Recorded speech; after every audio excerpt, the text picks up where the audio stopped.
డబ్బు, అనారోగ్యం, ఉద్యోగం, వ్యాపారం, అప్పులతో బాధపడుతున్నారా? మీకోసమే మేనిఫెస్టింగ్ మిరాకిల్స్ 11 డేస్ ప్రోగ్రామ్. నమస్కారం శ్రీ ఆచార్య అనంతకృష్ణ స్వామి గారు. నమస్కారం.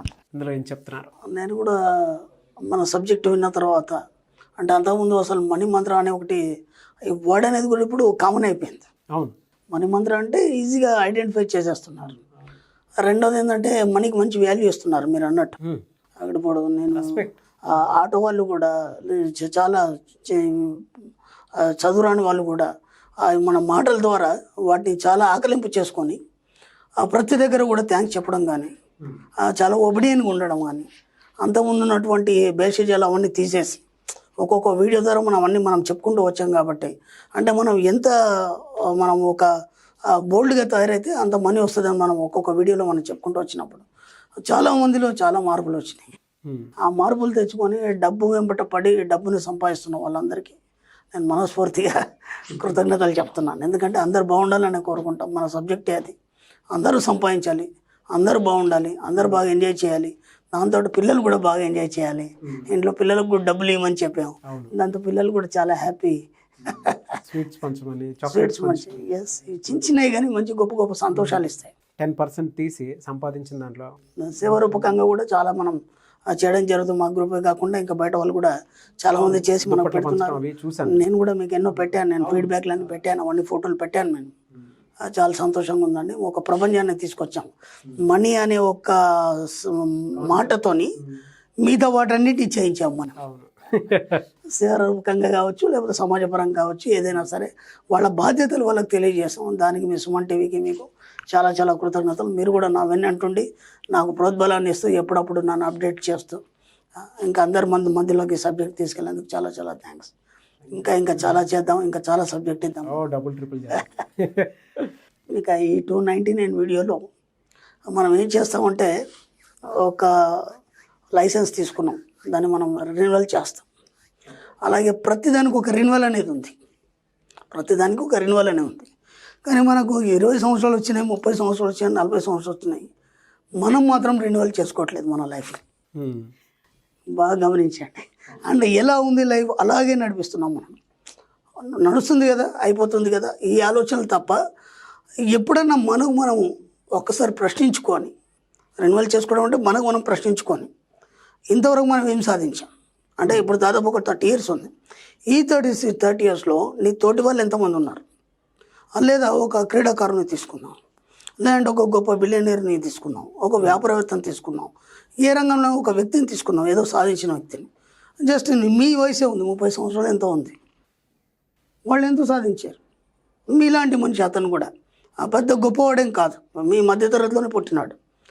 అలాంటిది ఆ వ్యక్తి సాధించినప్పుడు మీరు ఎందుకు సాధించలేదు? మీతో ఎందుకు కాలేదు? ఇలా మనం లోకవనం చేసుకోవాలి. అంటే ఎటువంటి మనం కంపేర్ చేసుకోవాలి. అంటే ఎప్పుడైనా మనం ఏం కంపేర్ చేస్తామంటే మనకంటే తక్కువ వాళ్ళతో మనం కంపేర్ చేసుకుంటాం. వాళ్ళకంటే మేము బెటర్ ఉన్నాం, వాళ్ళు అలా ఉన్నారు, వాళ్ళకంటే మాకు ఒక బైక్ ఉంది, అంటే వాళ్ళకంటే మాకు ఒక కారు ఉంది, అంటే వాళ్ళకంటే మేము కొద్దిగా సంపాదించి ఒక బిల్డింగ్ కట్టుకున్నాం. ఒక బిల్డింగ్తో సరిపోదు, ఇంత సంపాదించమంటే సరిపోదు. నేను ఎన్నోసార్లు చెప్పాను, ఇది అయిన తర్వాత వాట్ నెక్స్ట్, ఇంకా అంతకంటే రెట్టింపు ఇలా సంపాదించాలి. దానికి ఎప్పుడు కూడా రెస్ట్ ఇవ్వద్దు. మీ యొక్క సబ్కాన్షియస్ మైండ్కి రెస్ట్ ఇవ్వద్దు.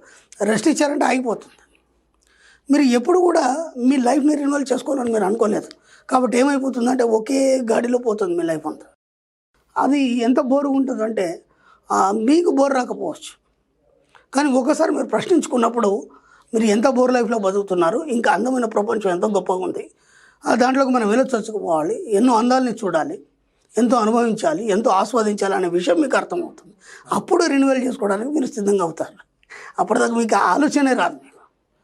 కాబట్టి ఎంత వీలైతే అంత రెన్యువల్ చేయడం అంటే అప్డేట్ చేయడం, ఈ యొక్క లైఫ్ని అప్డేట్ చేసుకోవడానికి ప్రయత్నం చేయండి. ఎలా అప్డేట్ చేస్తారు? సపోజు ఇప్పటివరకు ఉన్న లైఫ్ ఏంటి? ఇప్పుడు దాదాపు 30 సంవత్సరాల్లో ఒక వ్యక్తి ఎంత సాధించాలి? ఒక వ్యక్తి ఒక ఏజ్కి ఒక లిమిట్ ఉంటుంది. ఆ ఏజ్లో మీరు ఏమేమి చేయాలి? ఇప్పుడు పిల్లాడు ఉన్నాడండి, 5 సంవత్సరాల పిల్లాడు అమ్మడాలి, లేచి నడవాలి, 10 సంవత్సరాలు పరిగెత్తాలి, ఆ తర్వాత స్కూల్కి వెళ్ళాలి, కాలేజీకి వచ్చేసరికి ఇలా ఉండాలి, అప్పుడు సైకిల్ నేర్చుకోవాలి, బైక్ నేర్చుకోవాలి, కొన్ని ఉన్నాయి కదా.